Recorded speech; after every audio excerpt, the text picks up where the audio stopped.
بہت سی مشکلات آتی ہیں مہر اور شبریز کی زندگی میں۔ ایک تو الینا اور کاشان نے ان کا پیچھا نہیں چھوڑا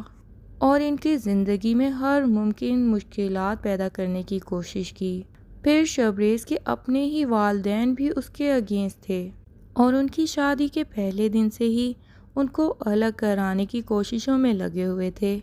مہر کے ہاتھوں کاشان کا قتل، شبریز کا جیل جانا اور پھر جیل میں ہی شبریز کو زہر والا کھانا دے دینے کے بعد بھی مہر اور شبریز کو کوئی الگ نہیں کر پائے گا۔ وہ کہتے ہیں نا، جسے اللہ رکھے اسے کون چکھے۔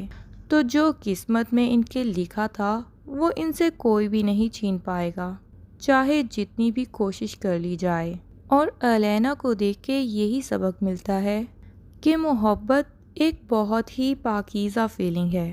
لیکن اگر آپ کسی سے محبت کرتے ہیں اور اس کو حاصل نہیں کر پاتے تو اس کا مطلب ہے کہ وہ آپ کے لیے بنا ہی نہیں۔ اس کو جانے دینا چاہیے، یہ نہیں کہ آپ اس کے پیچھے اتنا ہاتھ دھو کے پڑ جائیں کہ اس کا جینا ہی محال کر دیں۔ ہو سکتا ہے کہ الینا کی قسمت میں شبریز سے بھی زیادہ اچھا انسان لکھا ہوا ہوتا، پر الینا نے تو شبریز کی محبت میں پاگل پن کی انتہا کر دی۔ اور دوسری طرف شبریز کے والدین جیسے پیرنٹس کے لیے ایک سبق ہے، جو اپنے بچوں کو سونے کا نوالا تو کھلاتے ہیں لیکن پھر نظر بھی شیر والی رکھتے ہیں اور ان کی زندگی کا ہر فیصلہ اپنی مرضی سے کرنا چاہتے ہیں۔ جیسے کہ ان کی والدہ پہلے تو زین اور نتاشا کے پیچھے ہی پڑی رہ گئیں۔ نتاشا کا مس کیریج کروانے میں بھی زین کی والدہ کا ہی ہاتھ تھا، اور مس کیریج ہو جانے کے بعد وہ زین کے پیچھے پڑی رہتی تھی کہ وہ دوسری شادی کر لے۔ دوسری طرف شبریز نے بھی اگر اپنی مرضی سے شادی کر ہی لی تھی تو آپ اس کو ایکسیپٹ کر لیتی، لیکن نہیں، ان کی پہلے بیٹے پہ اپنی مرضی نہیں چلی تو انہوں نے سوچ لیا کہ دوسرے بیٹے نے بھی اپنی مرضی کر لی ہے، اب اس کو تو سکون سے جینے ہی نہیں دینا، اور بالآخر اس کو پھانسی کے تختے تک پہنچا دیا۔ پھر جا کے احساس ہوا کہ ہم نے زندگی بھر اپنے بیٹے کی زندگی مشکلات میں ڈالے رکھی، اور 4 پل جو وہ خوشی سے گزار سکتا تھا ہم نے اس پہ بھی ان کو سکون سے زندگی گزارنے نہیں دی۔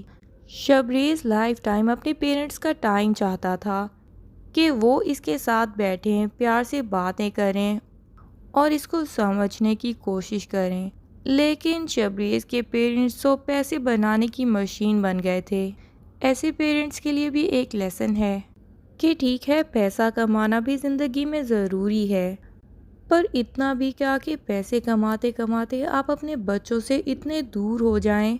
کہ وہ آپ کے ساتھ ٹائم گزارنے کے لیے بھی ترس جائیں، اور پھر وہ اپنا ٹائم گزارنے کے لیے اگر اپنا لائف پارٹنر اپنے سے تھوڑی کم کلاس والا انسان سلیکٹ کر لیں تو آپ کو اس میں بھی ایشوز ہو جائیں۔ سچ تو یہ ہے کہ شبریز کے والد اور والدہ نے کبھی اس کے ساتھ بیٹھ کے اس سے باتیں کر کے اس کے دل کا حال جاننے کی کوشش ہی نہیں کی، اور جب وہ جیل میں موت کے تختے کے قریب ہوتا ہے تب بھی وہ اپنے سے زیادہ مہر کی فکر کر رہا ہوتا ہے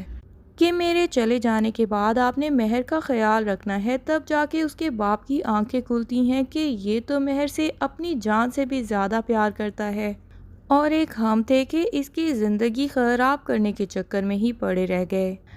ابھی بھی جب مہر شبریز کے منع کرنے کے باوجود گھر والوں کے سامنے یہ اعتراف کر لیتی ہے کہ یہ مرڈر تو شبریز نے کیا ہی نہیں، بلکہ کاشان پہ گولی میں نے چلائی تھی، میں ہی اصل مجرم ہوں، تو شبریز کے ماں باپ کی آنکھوں میں تو خوشی کی لہر دوڑ جاتی ہے، اور وہ اس کو فورسفلی منا لیتے ہیں کہ تم نے یہ بیان پولیس میں اور عدالت میں سب کے سامنے بھی دینا ہے۔ مہر جیسی لڑکیوں کے لیے بھی اس ڈرامے میں بڑے لیسنز ہیں۔ اول تو وہ اپنے ہسبینڈ پہ ڈے 1 سے شک ہی کرتی آئی ہے اور اس کی محبت پہ بھی کبھی اعتبار نہیں کیا،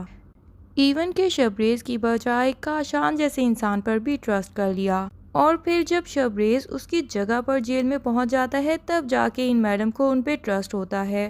تو بھئی آپ پہلے ہی سمجھ جائیں، جس انسان نے اپنے گھر والوں کی مرضی کے خلاف جا کے آپ سے شادی کی ہے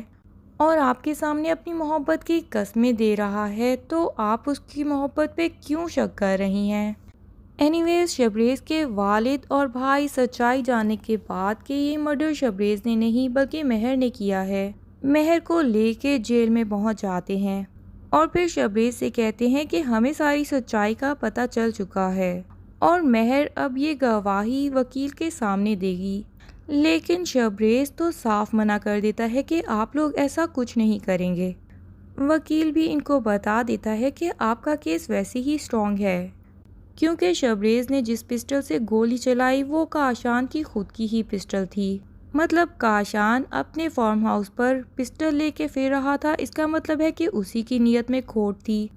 اور آپ کے بیٹے کی طرف سے گولی صرف اپنے سیلف ڈیفنس میں چلائی گئی۔ چوتھا لیسن جو ہمیں اس ڈرامے سے ملتا ہے وہ ہے زارا جیسی بہن اور بیٹیوں کے لیے، جو شادی کے بعد اپنے سسرال والوں اور ہسبینڈس کے کہنے پہ اتنی لالچی ہو جاتی ہیں کہ وہ اپنے پچھلے فیملی کا کوئی خیال ہی نہیں رکھتی۔ مہر کی شادی امیر انسان سے ہو جانے کے بعد سے زارا کو اس سے چڑ ہونے لگی تھی اور پھر اپنی ساس اور اپنے ہسبینڈ کے کہنے پہ وہ اپنی ماں کے پیچھے پڑ جاتی ہے کہ مجھے میری جائیداد کا حصہ فوراً سے پہلے دے دیں تاکہ اس کا ہسبینڈ بھی کوئی بزنس کرے اور اس کے بعد شبریز کے مقابلے میں لا کے وہ اس کو کھڑا کر سکے۔ اس کی ماں رو رو کے منتیں بھی کرتی ہے کہ میں جب تک زندہ ہوں اس گھر کو بیچنے کی بات مت کرو، میرے مرنے کے بعد جو بھی حصہ بنے وہ لے لینا، لیکن زارا تو سر پہ آ کے بیٹھ جاتی ہے اور کہتی ہے کہ مجھے فوراً سے پہلے اپنا حصہ چاہیے۔ یہ تو شبریز کی ہی مہربانی ہے کہ وہ اینڈ ٹائم پہ پہنچ جاتا ہے اور پھر وہ پراپرٹی خرید کے مہر کے نام لگا دیتا ہے اور اپنی ساس سے کہتا ہے کہ اب آپ جتنا عرصہ بھی یہاں پہ چاہیں زندگی گزار سکتی ہیں۔ زارا اپنے حصے کے سارے پیسے لے کے اپنے ہسبینڈ کو دے دیتی ہے اور پھر جب اس کے ہسبینڈ کو اور ساس کو پتہ چلتا ہے کہ یہ اپنا سارا حصہ لے چکی ہے تو وہ اس کو تو بالکل ہی اگنور کر دیتے ہیں اور اس کے بعد اس کی ساس اپنے بیٹے کی دوسری شادی کروانے کے پیچھے پڑ جاتی ہے، ایک بہت ہی امیر معذور لڑکی کے ساتھ۔ اس کے بعد جا کے زارا کی آنکھیں کھلتی ہیں کہ اس نے اپنی بہن اور اپنی ماں کے ساتھ کتنا برا کیا ایسے ہسبینڈ اور ایسی ساس کے کہنے پر۔ اینی ویز ڈرامے کی لاسٹ ایپیسوڈ میں سب کچھ اچھا ہو جانے والا ہے۔ جیسا کہ مہر پچھلی ایپیسوڈ میں بے ہوش ہو گئی تھی، مائٹ بی پاسبل کہ ان کے گھر میں کوئی خوشخبری بھی آنے والی ہو، اور جب شبریز بے قصور ثابت ہو جائے اور جیل سے رہا ہو کے واپس آئے تو ان کے گھر میں ڈبل خوشخبری ہو۔ ادھر الینا جیل میں شبریز کو زہر والا کھانا کھلانے کی وجہ سے گرفتار ہو جائے اور اپنی گرفتاری کے بعد وہ شبریز کی والدہ کا نام بھی سب کے سامنے لے آئے۔ گھر والے تو اس کی اصلیت جان ہی چکے ہیں پر شبریز ابھی تک اپنی ماں کی اصلیت سے ناواقف ہے اور اب کی بار خالی شبریز ہی نہیں بلکہ وہ پوری دنیا کے سامنے شبریز کی والدہ کی اصلیت لے آئے گی۔ تو ڈرامے کی ہیپی اینڈنگ دیکھنے کے لیے آخری ایپیسوڈ کا انتظار کیجیے۔ تب تک کے لیے اللہ حافظ۔ ویڈیو پسند آئے تو لائک اینڈ کمنٹ لازمی کر دیں اور اگر آپ چینل پر نئے ہیں تو چینل کو سبسکرائب کرنا نہ بھولیے۔ Thank you.